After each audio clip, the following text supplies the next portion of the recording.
পদত্যাগ চাচ্ছি। আমি বলবো বিগত দিনে পাকুন্দিয়া সরকারি কলেজে পাকুন্দিয়া থানার সর্বোচ্চ বিদ্যাপীঠ পাকুন্দিয়া সরকারি কলেজ, এই কলেজের অধ্যক্ষ থেকে উনি পাকুন্দিয়া পৌর নির্বাচনের নির্বাচনী আহ্বায়ক হয়েছেন। আওয়ামী লীগের দোষরের সাথে চুর বাটপাতদের সাথে বিরানিকে জাল ভোট পেরে উনি ফায়দা নিয়েছেন। এই কলেজের মধ্যে আমরা জানি দিনে একরকম বাউচার করেছেন, বিকালবেলা আরেক রকম বাউচার করেছেন। শুধু এই না,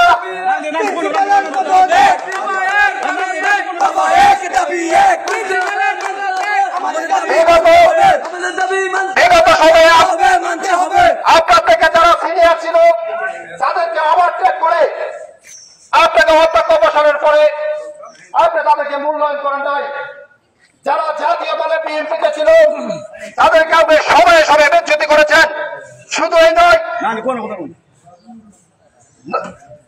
স্বর্ণ পদক প্রাপ্ত চেয়ারম্যান জহির ইসলাম ফুকন জিএস, এই অর্থ প্রতিষ্ঠানের জিএস ছিল, উনি ওনার বাবার প্রতিষ্ঠান থেকে ঘাড় ধরে বের করে দিয়েছেন। উনি আপনার কষ্টে প্রকাশ না করতে পেরে স্ট্রোক করে মারা গিয়েছেন। শুধু এই নয়, আপনারা আমার লোড়া তুলে ধরলে পাকুন্দিয়ার সর্বোচ্চ আলে বলার মধ্যে ইসলাম মৌলানা মঙ্গলবার এবং উনার ছেলে একতা ফার্মেসির পাশে দোকানে ব্যবসা করতেছিলেন ছোটখাটো, লেজু করে যুগসুক্ত করে ওই ছেলেটাকে ব্যবসা থেকে বের করে আপনারা দখল করেছেন।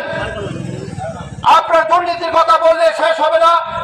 সারা বাংলাদেশে যখন দুর্নীতিবাদদের ঠাঁই নাই তখন আপনাকে ওয়ার্নিং দেওয়া হয়েছিল স্বেচ্ছায় যাতে আপনারা চলে যান, কারণ পাকুন্দিয়ার বিএনপি সারা বাংলাদেশে ইতিপূর্বে আলোচনা হয়েছে যথেষ্ট নম্রভদ্র এবং সামাজিক, এখনো পর্যন্ত কোন আওয়ামী লীগের পিঠে বাড়ি পড়ে নাই। মামলা দিয়েছেন, মামলা দিয়ে মিষ্টি বিতরণ করেছেন। অপরাধ ছিল মামলা দিয়ে আপনারা মিষ্টি বিতরণ করেছেন। একটা সরকারি চাকরি করে একজন পরে বাড়িতে আসার পরও আপনাদের মামলা হামলার ভয়ে রাতে ধরতে পারে নাই, পরিবার পরিচয়কে রেখে রাতের আপনারা